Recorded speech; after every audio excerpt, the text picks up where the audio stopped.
उपस्थित रहता हूँ। प्रभु की इस प्रतिज्ञा को याद करें जो मत्ती 18 का 20 में उन्होंने किया है, और हम सारे हृदय से विश्वास करते हैं कि वो हमारे बीच में है, आपके बगल में ही, जो कि हम उनको नहीं देख सकते हैं, जो कि वो अदृश्य परमेश्वर है, इनविजिबल गॉड। इसका माने ये नहीं है कि परमेश्वर आपके पास नहीं है। परमेश्वर आपके बगल में, शायद आपके साथ, आपके दायां हाथ में बैठे हुए, आपके सामने बैठे हुए।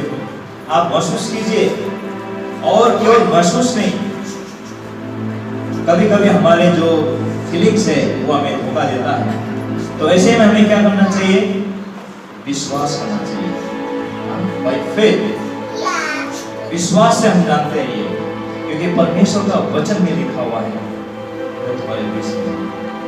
और परमेश्वर आज अपने वचन से, बाइबल के वचन के द्वारा वो हमारे साथ डायरेक्ट कनेक्ट करता है, प्रत्यक्ष संपर्क रखता है, अपने योजना के बारे में बताता है, और आप मेरे साथ संगति करता है, आप मेरे साथ लेन देन करता है।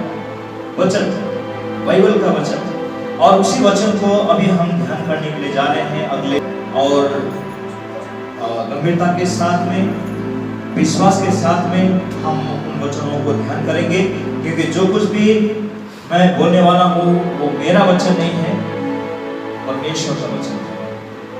और वो केवल मेरे लिए नहीं है, हम सब के लिए। परमेश्वर का वचन केवल सुनने वालों के लिए नहीं है, परंतु बोलने वालों के लिए भी है।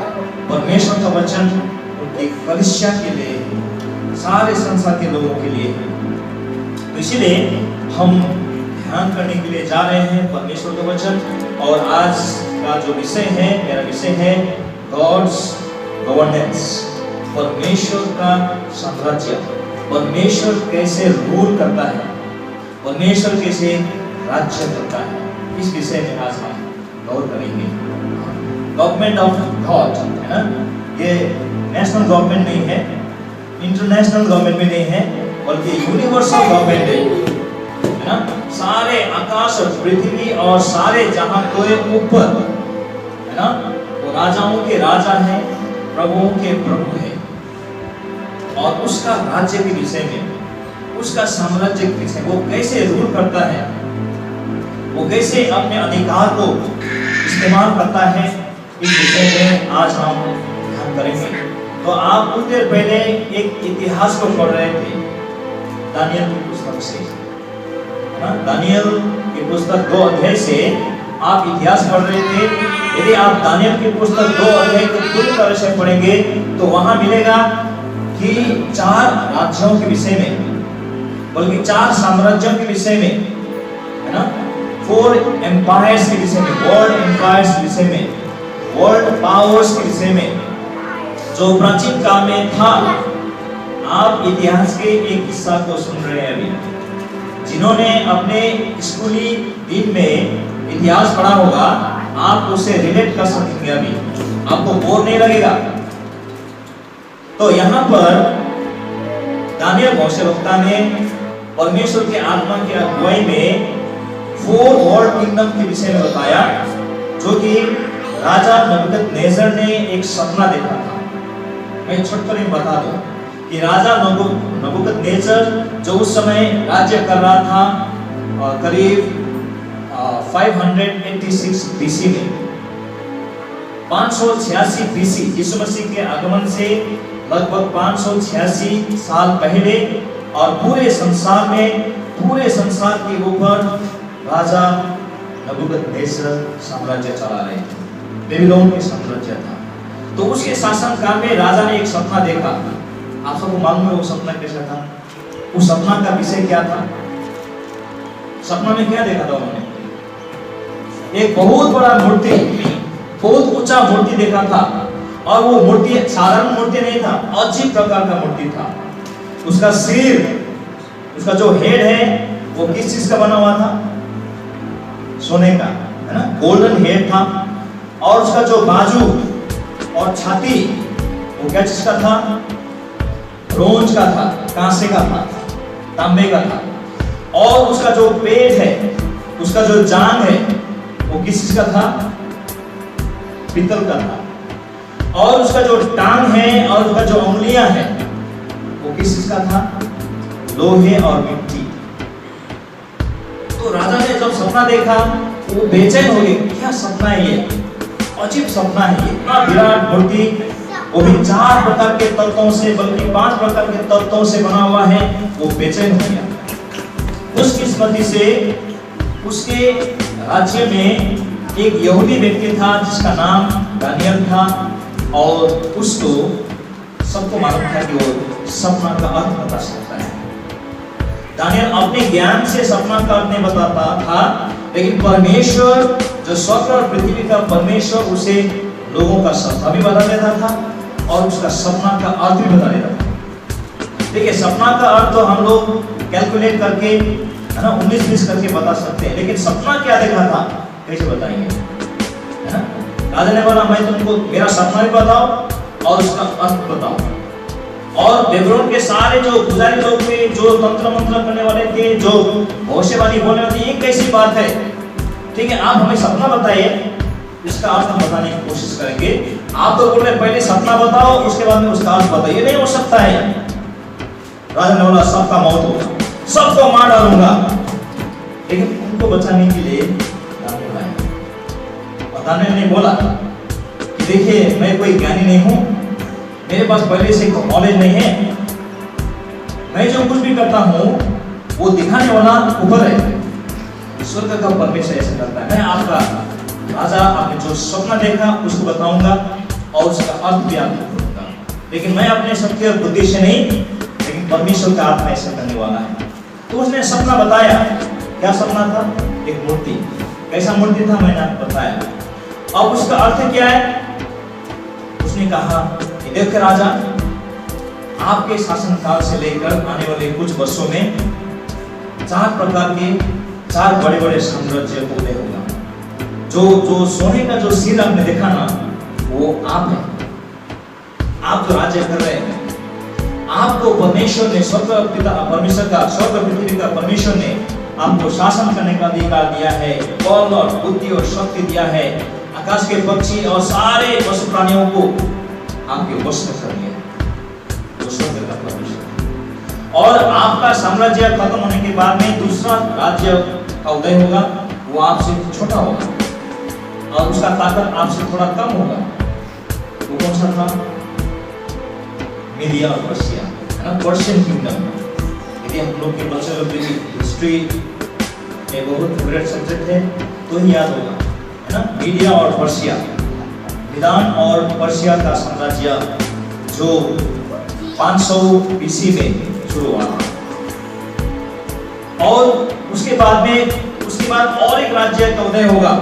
मीडिया पर्शिया का राज्य खत्म होने के बाद में और एक तीसरा राज्य का उदय होगा, इसका नाम क्या था? यूनान, ग्रीक किंगडम, है ना।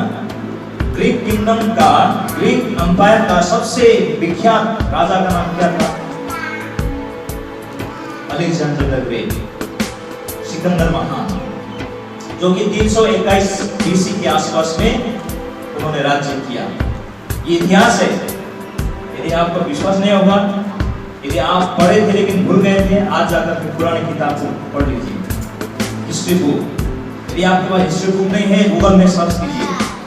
और उनके बाद में और एक चौथा राज्य का उदय होगा, है ना, जो लोहे और मिट्टी का बना हुआ। वो राज्य कौन सा था? रोमन किंगडम, रोमियों का साम्राज्य।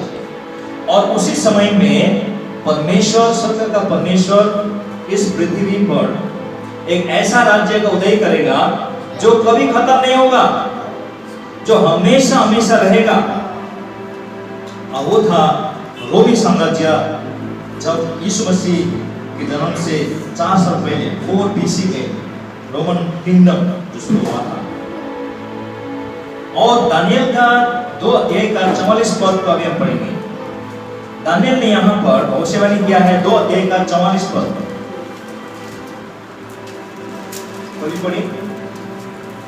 तो राजाओं के बीच में स्वर्ग का परमेश्वर एक ऐसा राज्य उदय करेगा उन राजाओं के दिनों में स्वर्ग का परमेश्वर एक ऐसा राज्य को उदय करेगा जो अनंत काल तक ना टूटेगा, जो अनंत काल तक, है ना, इटर्नली अनंत काल तक न टूटेगा, और ना वो किसी दूसरी जाति के हाथ में किया जाएगा, और ना ही वो राज्य, परमेश्वर का राज्य किसी दूसरे जाति के हाथ में दिया जाएगा।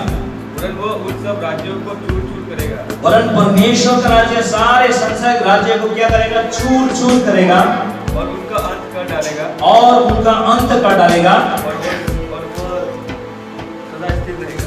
और वह सदा स्थिर रहेगा। तो ये भविष्यवाणी था। दानियल को कैसे मालूम हुआ? परमेश्वर के आत्मा ने उसको प्रकाश किया। और इन्हीं राजाओं के समय में स्वर्ग का परमेश्वर एक ऐसा राज्य खड़ा करेगा जो हमेशा हमेशा रहेगा, इसका कोई अंत नहीं होगा। और वो कौन सा राज्य है? वो कौन सा राज्य है? देखिए, पृथ्वी में आज तक जितने भी राज्य हुए हैं, जब लोगों में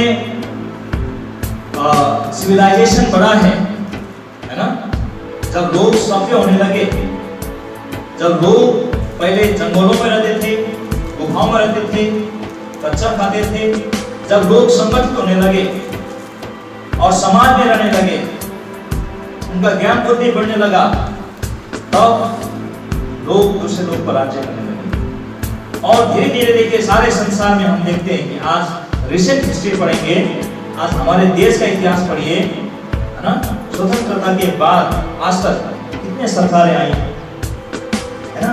कांग्रेस ने शुरू किया, नेशनल कांग्रेस ने शुरू किया करीब 25 से 27 साल तक। उसके बाद में फिर बीजेपी आया, उसके बाद में फिर राज्यों का राज्य देखते हैं, हमारे स्टेट गवर्नमेंट का राज्य देखते हैं, बदलते रहते हैं। 5 साल, है ना, कभी कभी 10 साल।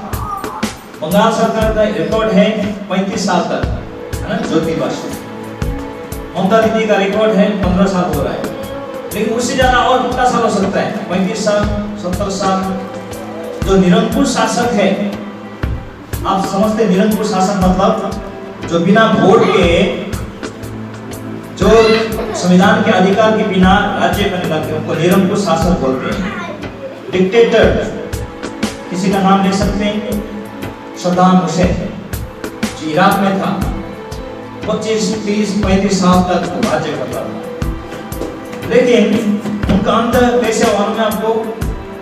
उनको गटर में से खींच के निकाला, और स्टालिन, है ना, और किसी का नाम ले गया, है ना, फिडेल कास्ट्रो, और कोई नाम ले सकते हैं? जर्मनी का जो निरंकुश शासक कौन था? वो हिटलर, मुसोलिनी, ऐसे सैकड़ों है। उनका बल ताकत के अनुसार 10 साल, 15 साल, 20 साल, 25 साल, 30 साल तक राज्य किए। उसके बाद खत्म हुए, आज नामो निशान नहीं है। मीडिया पर्शिया का राज्य आया,